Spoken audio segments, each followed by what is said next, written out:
Hi everyone, welcome back to our channel. In this video, I'm going to be showing you the steps on how you can put referral code on your Cash App.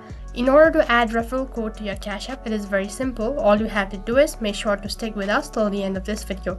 Before we get on with this video, make sure that I've already updated your Cash App to the latest version, and also make sure to check your internet connection. To add a referral code to your Cash App, first thing first, log into your account. And once you're logged into your Cash App, this is how the interface is going to look like. So then click on the profile icon located in the top right corner of your screen. After you click on the profile icon, you'll be taken to the profile page, and on this interface you'll be able to see multiple options under it. And right at the bottom there will be an option as enter referral code. Click on it, and next page you'll need to enter the referral code. Once you're done entering the referral code, click on the apply button.